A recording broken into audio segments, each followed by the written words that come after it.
ನಮಸ್ತೆ ವೀಕ್ಷಕರೇ, ಆರೋಗ್ಯವೇ ಭಾಗ್ಯ ಕಾರ್ಯಕ್ರಮಕ್ಕೆ ಆತ್ಮೀಯವಾಗಿರುವಂತಹ ಸ್ವಾಗತ. ಆಯುರ್ವೇದಂ ಪ್ರಣಾಮ್ಯಹಂ ಅಂದರೆ ಆಯುರ್ವೇದಕ್ಕೆ ನಮಸ್ಕರಿಸಿ ಮುಂದುವರಿಯೋಣ. ಆಯುರ್ವೇದ ಎನ್ನುವಂತಹ ವಿಷಯ ಮತ್ತಷ್ಟು ಮಗದಷ್ಟು ತಿಳಿದಷ್ಟು ಮುಗಿಯದೇ ಇರುವಂತಹದ್ದು. ಇಂದು ನಮ್ಮೊಂದಿಗೆ ಪುತ್ತೂರಿನ SDP ರೆಮಿಡೀಸ್ ಆ್ಯಂಡ್ ರಿಸರ್ಚ್ ಸೆಂಟರ್ನ ಮ್ಯಾನೇಜಿಂಗ್ ಡೈರೆಕ್ಟರ್ ಆಗಿರುವಂತಹ ಡಾಕ್ಟರ್ ಹರಿಕೃಷ್ಣ ಪಾಣಾಜಿಯವರು ಇದ್ದಾರೆ.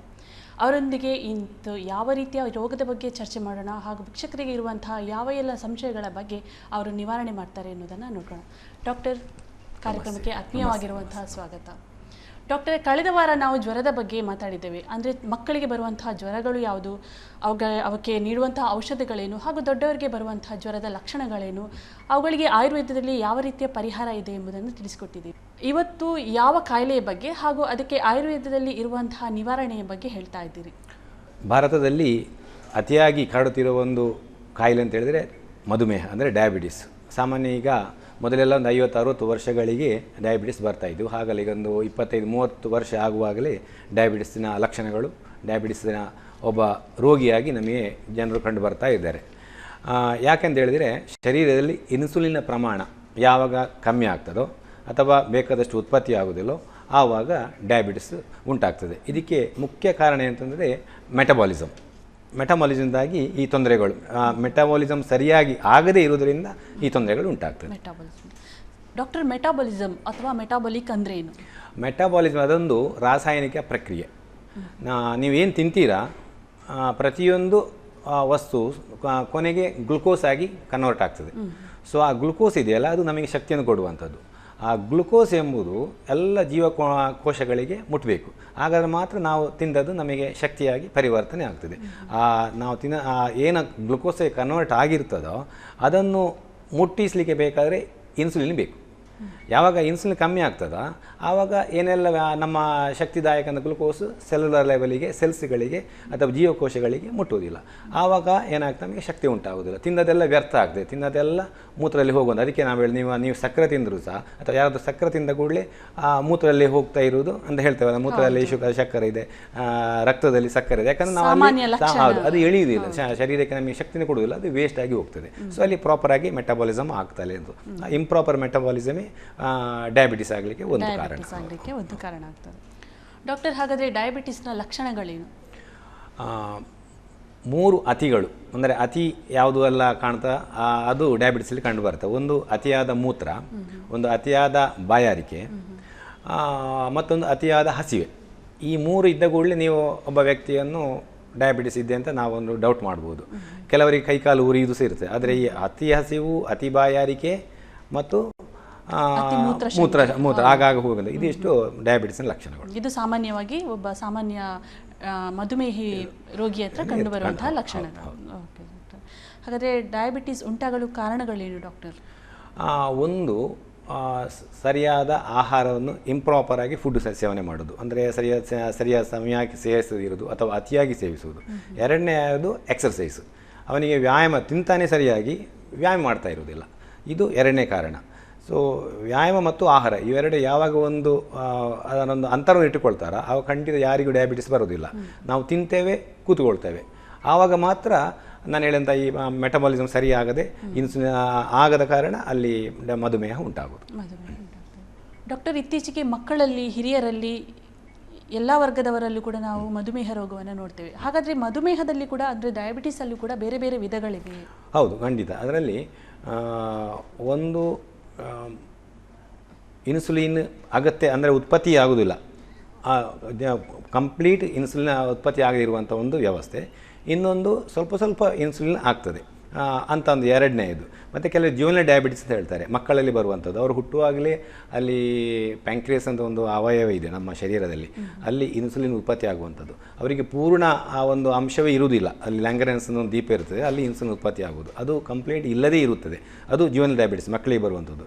ಈ ಪ್ರಾಯದವರಿಗೆ ಬರುವಂಥದ್ದು ಇನ್ಸುಲಿನ್ ಡಿಪೆಂಡೆಂಟ್ ಡಯಾಬಿಟಿಸ್ ಟೈಪ್ 1 ಅಂತ ಹೇಳಿದರೆ, ಅಲ್ಲಿ ಅವರಿಗೆ ಇನ್ಸುಲಿನ್ ಬೇಕೇ ಬೇಕು, ಅವರಿಗೆ ಮದ್ದಾಗುವುದೇ ಇಲ್ಲ, ಸಾಕಾಗುವುದೇ ಇಲ್ಲ, ಪ್ರತಿದಿನ ಹೊರಗಿಂದ ಇನ್ಸುಲಿನ್ ಕೊಡಬೇಕಾದ್ರೆ. ಎರಡನೇದು ಇನ್ಸುಲಿನ್ ನಾನ್ ಡಿಪೆಂಡೆಂಟ್, ಅಂದರೆ ಅಗತ್ಯ ಇಲ್ಲ, ಮದ್ದಲ್ಲಿ ಅವರಿಗೆ ಮ್ಯಾನೇಜ್ ಮಾಡಲಿಕ್ಕೆ ಆಗ್ತದೆ. 2 ವಿಧ, ಮೇಯ್ನ್. ಮತ್ತು 3ನೇದು ಜುವೆನೈಲ್, ಮಕ್ಕಳಿಗೆ ಬರುವಂಥದ್ದು. ಈಗ ಡಾಕ್ಟರ್, ಮಕ್ಕಳಲ್ಲಿ ಅಥವಾ ಹಿರಿಯರಲ್ಲಿ ಆಗಿರ್ಬೋದು ಮಧುಮೇಹ ರೋಗ ಬಂದರೆ ಚಿಕಿತ್ಸೆ ಮಾಡದೇ ಇದ್ದರೆ ಏನಾಗ್ಬೋದು? ಚಿಕಿತ್ಸೆ ಮಾಡಲೇಬೇಕೇ?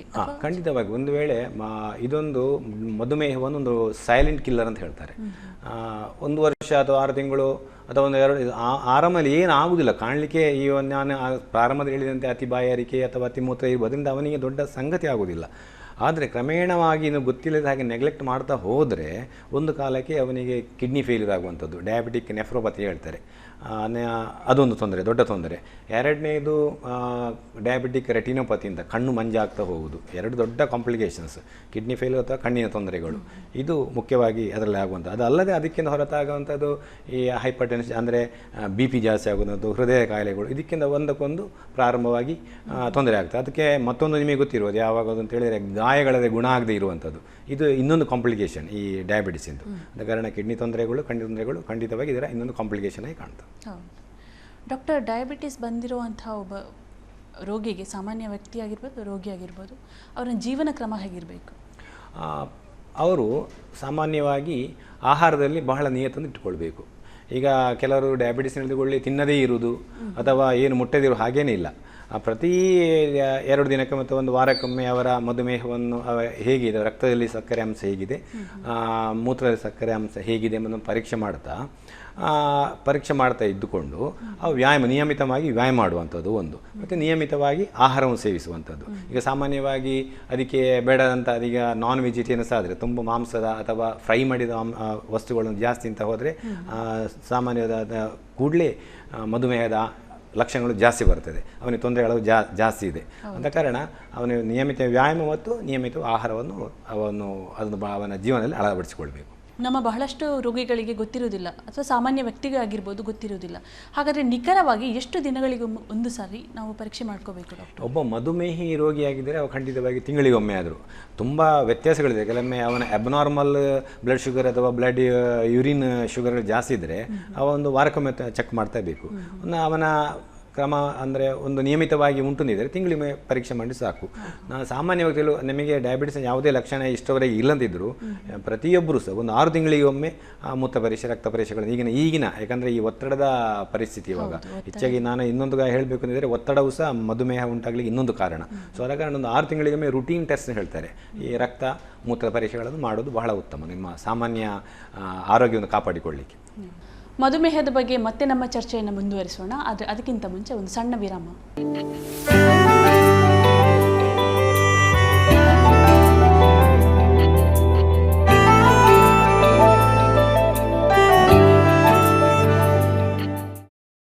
ವಿರಾಮದ ಬಳಿಕ ಮತ್ತೊಮ್ಮೆ ಸ್ವಾಗತ ವೀಕ್ಷಕರೇ. ಬನ್ನಿ ನಮ್ಮ ಮಧುಮೇಹದ ಬಗ್ಗೆ ಚರ್ಚೆಯನ್ನು ಮುಂದುವರಿಸೋಣ. ಡಾಕ್ಟರ್, ನಮ್ಮ ಇತ್ತೀಚಿನ ಜನರೇನೆಂದರೆ ಡಯಾಬಿಟಿಸ್ ಬಂದ ಕೂಡಲೇ ಏನು ಅಂದ್ಕೊಳ್ತಾರೆ, ಏನೋ ದೊಡ್ಡ ಕಾಯಿಲೆ ಬಂದಿದೆ ಅಂತಲೇ ಅಂದ್ಕೊಳ್ತಾರೆ. ಹಾಗಾದರೆ ಇದು ಗುಣವಾಗುವಂತಹದ್ದೇ? ಇದನ್ನು ನಾವು ಸಂಪೂರ್ಣವಾಗಿ ಗುಣಮುಖಪಡಿಸಬಹುದೇ? ನಾವು ನಮ್ಮ ರೋಗಿಗಳು ಯಾವಲಿಗೆ ಹೇಳಿಕೊಂಡು ಡಯಾಬಿಟಿಸ್ ಬಂದ ಕೂಡಲೇ ಏನೂ ಯೋಚನೆ ಮಾಡಬಾರ್ದು, ಸಾಮಾನ್ಯ ಎಲ್ಲರ ಹಾಗೆ ಬದುಕಲಿಕ್ಕೆ ಆಗ್ತದೆ, ಏನು ತೊಂದರೆ ಇಲ್ಲ. ಆದರೆ ಒಂದು ಆಹಾರದ ಬಗ್ಗೆ ನಿಗಾ ಇಡಬೇಕು, ಒಂದು ಔಷಧಿಗಳನ್ನು ಸರಿಯಾಗಿ ಸೇವಿಸಿಕೊಳ್ಳಬೇಕು. ಈಗಿನ ಅಂದರೆ ಹೆಚ್ಚಿನ ಜನರು ಆಹಾರದ ಬಗ್ಗೆ ಮತ್ತು ಔಷಧಿಯ ಬಗ್ಗೆ ಗಮನ ಕೊಡುವುದೇ ಇಲ್ಲ. ನೀವು ಕೇಳಿದಾಗೆ ಒಂದು ಪ್ರಶ್ನೆ ಹೇಳಿದರೆ ಅದು ಗುಣ ಆಗುವುದಿಲ್ಲ ಅಂತಲ್ಲ. ನಮ್ಮ ಆಯುರ್ವೇದದಲ್ಲಿ ಸಹ ಕೆಲವರಿದೆ, ಆಯುರ್ವೇದ ಅಂತ ಹೇಳಿದ್ರೆ ಎಲ್ಲ ಕಾಯಿಲೆ ಗುಣ ಮಾಡ್ತದೆ ಒಂದು ಭಾವನೆ ಇದೆ. ಹಾಗೇನಿಲ್ಲ. ನಮ್ಮ ಆಯುರ್ವೇದದಲ್ಲಿ ಸಹ ಸಾಧ್ಯ ರೋಗ ಅಂತ ಹೇಳಿದ್ದಾರೆ, ಅಸಾಧ್ಯ ರೋಗ ಅಂತ ಹೇಳಿದ್ದಾರೆ, ವ್ಯಾಪ್ಯ ರೋಗ ಅಂತ ಹೇಳಿದ್ದಾರೆ. ಕಷ್ಟ ಸಾಧ್ಯ ಅಂದರೆ ಸಾಧ್ಯ ರೋಗ ಅಂದರೆ ಅದು ಕ್ಯೂರೇಬಲ್, ಅಸಾಧ್ಯ ಅಂದರೆ ಅನ್ಕ್ಯೂರೇಬಲ್ ಅಂತ ಅದರಲ್ಲಿ ಆಯುರ್ವೇದದಲ್ಲಿ ಹೇಳಿದ್ದಾರೆ. ಮತ್ತೊಂದು ಹೇಳಿದರೆ ವ್ಯಾಪ್ಯ ಅಂತ. ವ್ಯಾಪ್ಯ ಅಂತ ಹೇಳಿದ್ರೆ ನೀವು ಔಷಧಿ ತಗೊಳ್ತಾ ಬೇಕು. ಕೆಲವು ಡಿಸೀಸ್ಗಳಿಗೆ ಹಾಗೆ ಹೇಳಿ ವ್ಯಾಪ್ಯ ರೋಗ ಅಂತ. ಇವತ್ತು ತಗೊಂಡ್ರೆ ಇವತ್ತು ಗುಣ ಆಗ್ತದೆ, ಪುನಃ ನಾಳೆಗೆ ಜಾಸ್ತಿ ಆಗೋ ಚಾನ್ಸ್ ಇದೆ. ಸೊ ನಾಳೆ ಸಹ ತಗೊಳ್ಬೇಕು. ಅಂದರೆ ವ್ಯಾಪ್ಯ ರೋಗದಲ್ಲಿ ಇದು ಬರ್ತದೆ. ಅಂತೂ ನಮ್ಮದರಲ್ಲಿ ಆಯುರ್ವೇದ ಪ್ರಕಾರ ಇದರಲ್ಲಿ ಬೇರೆ ಬೇರೆ ವಿಧಿ ಇದೆ. ವಾತಜ ಮಧುಮೇಹ, ಪಿತ್ತಜ ಮಧುಮೇಹ. ಸೊ ಅದನ್ನು ವಾತ ಪಿತ್ತ ಸೇರಿಕೊಂಡಿರೋದು ಮಧುಮೇಹ ಅಂತ ಇದೆ. ಸೊ ಅದನ್ನು ಹೊಂದಿಕೊಂಡು ಕೆಲವು ಮಧುಮೇಹಗಳು ಕೆಲವು ಔಷಧಿಗಳಿಂದ ತುಂಬ ದೀರ್ಘ ಸಮಯ ಏನು ತೊಂದರೆ ಬರುವುದಿಲ್ಲ. ಹೇಳಿದ ಪಥ್ಯಗಳನ್ನು ವ್ಯಾಯಾಮ ಮಾಡ್ತಾ ಇದ್ದರೆ ಔಷಧಿಗಳೇ ಬೇಕಾಗುವುದಿಲ್ಲ. ಕೆಲವರಿಗೆ ಹಾಗಿರುವುದಿಲ್ಲ, ಅಂದರೆ ಅವರ ಒಳಗಿನ ಸಿಸ್ಟಮ್ ಚೆನ್ನಾಗಿಲ್ಲದಿದ್ದರೆ ಸೊ ಅವರಿಗೆ ನಿರಂತರ ಔಷಧಿಗಳು ಬೇಕಾಗ್ತದೆ. ಹಾಗಾದರೆ ಜೀವನ ಪರ್ಯಂತ ಇರುವಂಥದ್ದು ಒಂದು ಸಲ ಮಧುಮೇಹ ಎನ್ನುವಂಥದ್ದು ಬಂದರೆ ನಾವು ಅದನ್ನು ಅಂದರೆ ನಿಯಂತ್ರಣದಲ್ಲಿ ಖಂಡಿತವಾಗಿ ಅವನ ತಲೆಯಲ್ಲಿ ಬೇಕು, ಇದು ನನ್ನ ಒಟ್ಟಿಗೆ ಇರ್ತದೆ, ಇದರ ಬಗ್ಗೆ ನಿಗಾ ಇಡಿಸ್ಬೇಕು. ನಾವು ಖಂಡಿತ ಗುಣ ಅವನ ನಾರ್ಮಲ್ ಬ್ಲಡ್ ಶುಗರ್ ಇದ್ದಿರ್ಬೋದು, ಅದು ಬೇರೆ ಪ್ರಶ್ನೆ. ಯೂರಿನಲ್ಲಿ ಇಲ್ಲದೇ ಇದ್ದಿರ್ಬೋದು, ಯೂರಿನಲ್ಲಿ ಸಕ್ಕರೆ ಅಂಶ ಇಲ್ಲದೇ ಇರ್ಬೋದು. ಆದರೆ ಅವನ ಗಮನ ಒಂದು ಇಟ್ಕೊಳ್ಬೇಕವ, ನನ್ನ ಒಟ್ಟಿಗೆ ಒಬ್ಬ ಇದ್ದಾನೆ ಅಂತ, ಕೆಟ್ಟ ವ್ಯಕ್ತಿ ಒಬ್ಬ ಇದ್ದಾನೆ. ಸೊ ಅವನ ಗಮನವನ್ನು ಇಟ್ಕೊಂಡ್ರೆ ಖಂಡಿತವಾಗಿ ಏನು ತೊಂದರೆ ಇಲ್ಲ. ನಾನು ಯಾವಾಗಲೂ ಹೇಳಿಕೊಂಡು ತಲೆಬಿಸಿ ಮಾಡಲಿಕ್ಕೆ ಇಲ್ಲ. ಔಷಧಿ ಮತ್ತು ವ್ಯಾಯಾಮ ಅಂತ ಇದ್ದರೆ ಖಂಡಿತವಾಗಿ ಎಲ್ಲರ ವ್ಯಕ್ತಿಗಳಾಗಿ ಮಧುಮೇಹಿಗಳು ಸಹ ಜೀವಿಸಬಹುದು. ಜೊತೆಗೆ ಪಥ್ಯ ಕೂಡ ಪಥ್ಯ ಅಂದರೆ ಅಷ್ಟೇ ಒಂದು ಮಾಮೂಲಿ ಎಲ್ಲರೂ ತಿನ್ನುವ ಹಾಗಿಲ್ಲ. ಎಲ್ಲರೂ ಒಂದು 2 ಸೌಟು ಪಾಯಸ ಮಾಡಿದ್ರೆ ಈ ಒಂದು ಅರ್ಧ ಸೌಟದವರು ಪಾಯಸ ತಗೊಳ್ಬೋದು, ಅಷ್ಟು ತಗೊಳ್ಬೋದು. ಡಾಕ್ಟರ್, ನೀವು ಆಗಲೇ ಹೇಳಿದ್ರಿ ಆಯುರ್ವೇದದಲ್ಲಿ ಚಿಕಿತ್ಸೆ ಇದೆ ಅಂತ. ಹಾಗಾದರೆ ಯಾವ ರೀತಿಯಲ್ಲಿ ನಾವು ಆಯುರ್ವೇದದಲ್ಲಿ ಮಧುಮೇಹಕ್ಕೆ ಚಿಕಿತ್ಸೆ ಮಾಡ್ಬೋದು? ತುಂಬ ಔಷಧಿಗಳು ಆಯುರ್ವೇದದಲ್ಲಿ ಹೇಳಿದೆ. ನಾನು ಇವತ್ತು ಆ ಕಾಂಬಿನೇಷನ್ಗಳಿರುವಂಥ ಅದನ್ನು ಹೇಳಲಿಕ್ಕೆ ಜನಸಾಮಾನ್ಯರಿಗೆ ಅರ್ಥ ಆಗಲಿಕ್ಕಿಲ್ಲ. ನಮಗೆ ಮಾಮೂಲಿಯಾಗಿ ಅಂದರೆ ನಮಗೆ ಅವೈಲೇಬಲ್ ಡ್ರಗ್ಗಳು ನಮ್ಮ ಗಿಡಮೂಲಿಕೆಯಲ್ಲಿ ಸಿಗುವಂಥ ಅದರ ಮಾತು ನಾನು ಇವತ್ತು ಇಲ್ಲಿ ಪ್ರಸ್ತಾವ ಮಾಡ್ತೇನೆ. ಸಾಮಾನ್ಯವಾಗಿ ಬೇಲಿ ಆಲ್ಮುಡನ್ನು ನಮ್ಮ ತುಳುವಿನಲ್ಲಿ ಹೇಳ್ತಾರೆ, ಔಡಲ ಅಂತ, ಬೇಲಿ ಔಡಲ ಅಂತ ಒಂದು ಸಸ್ಯ ಇದೆ. ಸೊ ಅದರ ತೊಗಟೆಯನ್ನು ತೆಗೆದು ಒಂದು 40 ಗ್ರಾಮ್ಸ್ ತೊಗಟೆಯನ್ನು ಜಜ್ಜಿ ಮತ್ತು ಒಂದು ಮುಷ್ಟಿ ಅಕ್ಕಿ ಎರಡನ್ನು ಹಾಕಿ ಚೆಂದ ಮಾಡಿ ಬೇಯಿಸಬೇಕು, ಗಂಜಿ ಮಾಡಬೇಕು. ಗಂಜಿ ಮಾಡಿದ ನಂತರ ಆ ತೊಗಟೆಯನ್ನು ಸಪ್ರೇಟ್ ಮಾಡಿ ಅದಕ್ಕೆ ಸ್ವಲ್ಪ ರುಚಿಗೆ ಬೇಯಷ್ಟು ಉಪ್ಪು ಹಾಕ್ಕೊಂಡು ಊಟ ಮಾಡಬೇಕು. ಪ್ರತಿದಿನ ಇದೇ ರೀತಿ ಊಟ ಸಾಮಾನ್ಯ 48 ದಿನ ಮಾಡಬೇಕು. ಸೊ ಹಾಗೆ ಈ ಪ್ರಾರಂಭದ ಹಂತದಲ್ಲಿ ನಿಮಗೆ ಡಯಾಬಿಟಿಸ್ ಗೊತ್ತಾಗಿದ್ದರೆ ಖಂಡಿತವಾಗಿಯೂ ಇದರಲ್ಲಿ ತುಂಬ ಕಮ್ಮಿ ಆಗ್ತದೆ. ಎರಡನೇದಾಗಿ ಕೆಂಪು ಉತ್ತರಣೆ ಅಂತ ಒಂದು ಗಿಡ. ಈ ಉತ್ತರಣೆ 2 ವಿಧ, ಬಿಳಿ ಉತ್ತರಣೆ ಮತ್ತು ಕೆಂಪು ಉತ್ತರಣೆ ಅಂತ. ಅಪಮಾರ್ಗ ಅಂತ ಹೇಳ್ತಾರೆ ಅದಕ್ಕೆ, ಇನ್ನೂ ಸಂಸ್ಕೃತ ಹೆಸರು. ಈ ಕೆಂಪು ಉತ್ತರಣೆ ಗಿಡವನ್ನು ತಂದು ಅದ ಒಂದು 4-5 ಗಿಡ ತಂದು ಚೆಂದ ಮಾಡಿ ಅದನ್ನು ರಸ ತೆಗಿಬೇಕು. ಅದನ್ನು ಸಾಮಾನ್ಯ 1 ಕುಡ್ತೆಯಷ್ಟು ರಸ, ಅದಕ್ಕೆ ಒಂದು 4-5 ಚಮಚ ಎಳ್ಳೆಣ್ಣೆ ಹಾಕಿ ಪ್ರತಿದಿನ ಬೆಳಗ್ಗೆ ಕುಡಿಬೇಕು. ಹಾಗೆ ಒಂದು 90 ದಿನ ನಿರಂತರ ಮಾಡಿದರೆ ತುಂಬ ಜನರಿಗೆ ಮಧುಮೇಹ ಇಲ್ಲ ಅಂತ ಅದು ಉಂಟು, ಅದನ್ನು ಮಾತ್ರ ತಿಳ್ಕೊಳ್ಳೋದು ಬೇಡ, ಇಲ್ಲ ಅಂತ ಆಗೋದು ಅಂತೂ ತುಂಬ ಕಂಟ್ರೋಲ್ ಅದಿದೆ ಪ್ರಾರಂಭಿಕ ಹಂತದಲ್ಲಿ. ಹಾಗೆ ಮಾಡಿದರೆ ಕೈಬೇವಿನ ಕೆತ್ತೆಯನ್ನು ಸಿಗ್ತದೆ, ಹೆಚ್ಚಿನ ನಿಂಬ ಅಂತ ಹೇಳ್ತಾರೆ ಸಂಸ್ಕೃತದಲ್ಲಿ. ಕೈಬೇವಿನ ಆ ಎಲೆ ಬೇಡ, ಕೆತ್ತೆಯನ್ನು ಸಾಮಾನ್ಯ ಒಂದು 25-30 ಗ್ರಾಮ್ಸಷ್ಟು ಕೆತ್ತೆಯನ್ನು 30 ಗ್ರಾಮ್ಸ್ ಕೆತ್ತೆಗೆ ಒಂದು 5-6 ಗ್ಲಾಸ್ ನೀರು ಹಾಕಬೇಕು. ಚೆಂದ ಮಾಡಿ ಕುದಿಸಿ 1 ಗ್ಲಾಸಷ್ಟು ಮಾಡಬೇಕು. ಆ ಕಷಾಯವನ್ನು ರಾತ್ರಿ ಮತ್ತು ಬೆಳಿಗ್ಗೆ ನಿರಂತರ ಒಂದು 48 ದಿನ ಸೇವಿಸಿದರೂ ಸಹ ಈ ಮಧುಮೇಹ ತುಂಬ ಜನರಿಗೆ ಕಂಟ್ರೋಲ್ ಆಗ್ತದೆ. ಮತ್ತೆ ಬೇಕಾದರೆ ಸ್ವಲ್ಪ ದಿವಸ ತುಂಬ ಕಮ್ಮಿ ಆಗ್ತದೆ, ಮತ್ತು ಒಂದು 15 ದಿವಸ ಪುನಃ ಅದನ್ನೇ ಉಪಯೋಗ ಸಹ ಮಾಡ್ಬೋದು. ಏಕನಾಯಕ, ಆಮೇಲೆ ಬೃಹತಿ, ನೆಲ್ಲಿ ಸಹ ಸೇರಿಸ್ಬೋದು ಅದರೊಟ್ಟಿಗೆ, ಆಮೇಲೆ ಆಡ್ಸೋಗೆ. ಇದನ್ನು ಜಜ್ಜಿ ಒಂದು 40 ಗ್ರಾಮ್ಸ್ನಷ್ಟು ಕಷಾಯ ಮಾಡಿ ದಿನಕ್ಕೆ 2 ಸಲ ಕುಡಿಯುವುದು. ಅಲ್ಲದೆ ಇದನ್ನು ಸಾಮಾನ್ಯವಾಗಿ ಸ್ವಲ್ಪ ಜಜ್ಜಿ ಇಟ್ಟು ಈ ಅಕ್ಕಿಯೊಟ್ಟಿಗೆ ಹಾಕಿ ಗಂಜಿ ಮಾಡಿ ಸಹ ಕುಡಿಲಿಕ್ಕೆ ಆಗ್ತದೆ. ನಾವು ಯಾವ ಅಕ್ಕಿಯನ್ನು ಕೂಡ ಇಲ್ಲ, ನೀವು ಬೆಳ್ತಿಗೆ ಉಪಯೋಗ ಮಾಡೋದು ಬೇಡ, ಕುಚ್ಚಲ ಅಕ್ಕಿಯನ್ನು ಹಾಕಿ, ಹೌದು, ಒಂದು ಮುಷ್ಟಿ ಅಕ್ಕಿ ಹಾಕೋದು, ಈಗ ನಾನು ಹೇಳಿದಂಥ 4 ದ್ರವ್ಯಗಳನ್ನು ಸ್ವಲ್ಪ ಜಜ್ಜಿ ಹಾಕೋದು. ಗಂಜಿ ಆದ ನಂತರ ಆ ದ್ರವ್ಯಗಳನ್ನು ಸಪರೇಟ್ ಮಾಡಿ ಅದನ್ನು ಊಟ ಮಾಡೋದು. ಬೆಳಿಗ್ಗೆ ಗಂಜಿ ಊಟ ಮಾಡ್ಬೋದು, ರಾತ್ರಿ ಅದೇ ಔಷಧಿಗೆ ನೀರು ಹಾಕಿ ಕಷಾಯ ಮಾಡಿ ಕುಡಿಬೋದು. ನೆನಪಿಟ್ಟುಕೊಳ್ಳಿ, ಒಂದು ನೆಲ್ಲಿ, ಮತ್ತೊಂದು ಬೃಹತಿ ಅಂತ ಒಂದು ದ್ರವ್ಯ, ಮತ್ತು ಆಡ್ಸೋಗೆ, ಏಕನಾಯಕ, ಈ ದ್ರವ್ಯಗಳು ಬಹಳ ಇಂಪಾರ್ಟೆಂಟ್. ಸಾಮಾನ್ಯವಾಗಿ ಜಂಬು ನೇರಳೆ ಅಂತ ನಿಮ್ಗೆ ಗೊತ್ತಿರ್ಬೋದು. ಜಂಬು ನೇರಳೆ ನಾವೆಲ್ಲ ಸಣ್ಣ ಮಕ್ಕಳಿರುವಾಗ ತಿಂತಿರುವಂಥ ಅದು ಒಂದು ಬಹಳ ಮಧುಮೇಹದಲ್ಲಿ ಬಹಳ ದಿವ್ಯ ಔಷಧಿ. ಸೊ ಅದರ ಬೀಜ, ಹಣ್ಣಲ್ಲ, ಹಣ್ಣನ್ನು ಮಾಡಿ ಒಂದು ಬೇರೆ ಒಂದು ಆಯುರ್ವೇದದಲ್ಲಿ ಔಷಧಿ ಮಾಡ್ತಾರೆ. ಈ ಬೀಜವನ್ನು ಚೆಂದ ಮಾಡಿ ಪುಡಿ ಮಾಡಿ ಇಟ್ಟುಕೊಂಡು ನೀರಲ್ಲಿ ಕಲಸಿ ಕುಡಿಯುವಂಥದ್ದು. ಬೀಜವನ್ನು ಹೌದು ಪುಡಿ ಮಾಡಿ ನೀರಲ್ಲಿ ಕಲಸಿ ಕುಡಿದು ಸಾಮಾನ್ಯ ಇರುವಂಥ ಡಯಾಬಿಟಿಸ್ಗಳು ಅದರಲ್ಲಿ ಗುಣ ಆಗ್ತದೆ. ಕಲಸುವ ಮೊದಲು ಅದನ್ನು ಒಣಗಿಸಲಿಕ್ಕೆ ಚೆಂದ ಮಾಡಿ ಒಣಗಿಸಬೇಕು. ಅಂದರೆ ನೀವು ಹಣ್ಣಿನ ಇದೆಲ್ಲ ಅದು ಹೋಗಿರ್ತಲ್ಲ, ಕೆಲವು ಬಿದ್ದ ಬೀಜಗಳನ್ನು ಕಲೆಕ್ಟ್ ಮಾಡಿ ವಾಶ್ ಮಾಡಿ ಇಟ್ಟುಕೊಂಡು ಚೂರ್ಣ ಮಾಡಿ ಇಟ್ಟುಕೊಂಡು ಅದನ್ನು ಕುಡಿದರೆ ಬಹಳ ಉತ್ತಮ ಆಗ್ತದೆ. ಯಾವ ಹೊತ್ತಿನಲ್ಲಿ ಕೂಡ ಅದನ್ನು ದಿನಕ್ಕೆ 2 ಸಲ, ಬೆಳಿಗ್ಗೆ ಬರೀ ಹೊಟ್ಟೆಗೆ, ರಾತ್ರಿ ಸಹ ಹಾಗೆ ಊಟ ಮಾಡೋ ಮೊದಲು ಉಪಯೋಗ ಮಾಡಿದರೆ ಬಹಳ ಒಳ್ಳೆಯದು. ಇಂಥ ನಾವು ಆಯುರ್ವೇದದಲ್ಲಿ ಏನು ಔಷಧಿಯನ್ನು ತಗೊಳ್ತೇವೋ ಅದನ್ನ ಬೆಳಗಿನ ಹೊತ್ತು ತಗೊಂಡ್ರೆ ಬೆಳಿಗ್ಗೆಯಿಂದ ಅಂದರೆ ಬೆಳಿಗ್ಗೆ ಆಹಾರ ಮೊದಲು ತಗೊಳ್ಳೋದು ಹೆಚ್ಚು ಪ್ರಾಶಸ್ತ್ಯ. ಹೆಚ್ಚಿನ ದ್ರವ್ಯಗಳು ಮೊದಲು ತಗೊಳ್ಬೇಕಾಗ್ತದೆ. ಇನ್ನೊಂದು ಇದೆ, ನಿಮಗೆ ಮೆಂತೆ, ಹೆಚ್ಚಿನವರು ಮೆಂತೆ ಉಪಯೋಗ ಮಾಡ್ತಾರೆ. ರಾತ್ರಿ ಹೊತ್ತು ಒಂದು 2-3 ಚಮಚಷ್ಟು ಮೆಂತೆಯನ್ನು ನೀರಲ್ಲಿ ನೆನೆಯಲಿಕ್ಕೆ ಹಾಕಬೇಕು. ಅದು ಬೆಳಿಗ್ಗೆ ಹೊತ್ತು ಅದನ್ನು ಚೆಂದ ಮಾಡಿ ಗ್ರೈಂಡ್ ಮಾಡಿ, ಅಂದರೆ ಕಡಿದು ಅದನ್ನು ಕುಡಿಬೇಕು. ಅದು ಬಹಳ ಶ್ರೇಷ್ಠ ಔಷಧಿ, ಸಿಗುವುದು. ಅದು ನಮ್ಮ ಡಬ್ಬಿಯಲ್ಲಿ ಇರುತ್ತೆ. ನಮಗೆ ನಮ್ಮ ಆಹಾರ ದ್ರವ್ಯ ದೋಸೆ ಮಾಡುವಲ್ಲೂ ಮೆಂತೆ ಯೂಸ್ ಮಾಡ್ತೇವೆ, ಆದರೆ ಸ್ವಲ್ಪ ಜಾಸ್ತಿ ಪ್ರಮಾಣದಲ್ಲಿ ಮಧುಮೇಹಿಗಳು ಯೂಸ್ ಮಾಡಿದರೆ ಇದೆಲ್ಲ ನಿರಂತರ ಉಪಯೋಗ ಮಾಡ್ತಿದ್ರೆ ಕೆಲವರಿಗೆ ಬೇರೆ ಔಷಧಿಗಳೇ ಬೇಕಾಗುವುದಿಲ್ಲ, ಇದನ್ನೇ ಉಪಯೋಗಿಸಿ ಮಾಡ್ತಾ ಇರ್ಬೋದು. ಸುಲಭವಾಗಿ ಮನೆಯಲ್ಲಿ ಉಪಯೋಗ ಮಾಡುವಂತಹ ಪದಾರ್ಥಗಳಿಂದ ಹೇಗೆ ಮಧುಮೇಹವನ್ನು ನಾವು ನಿವಾರಣೆ ಮಾಡಬಹುದು ಎಂಬುದನ್ನು ಮತ್ತೆ ತಿಳ್ಕೊಳ್ಳೋಣ ವೀಕ್ಷಕರೇ. ಅದಕ್ಕಿಂತ ಮುಂಚೆ ಒಂದು ಸಣ್ಣ ವಿರಾಮ.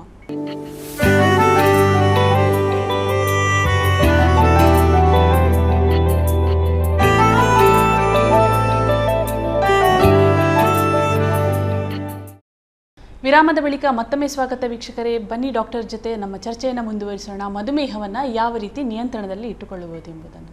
ಡಾಕ್ಟರ್, ಮನೆಯಲ್ಲಿ ಸಿಗುವಂತಹ ಭಾಳಷ್ಟು ದ್ರವ್ಯಗಳನ್ನು ಉಪಯೋಗಿಸಿಕೊಂಡು ಆಯುರ್ವೇದದಲ್ಲಿ ಹೇಗೆ ನಾವು ಮಧುಮೇಹವನ್ನು ನಿವಾರಣೆ ಮಾಡ್ಬೋದು ಅಂತ ತಿಳಿಸಿದ್ರಿ.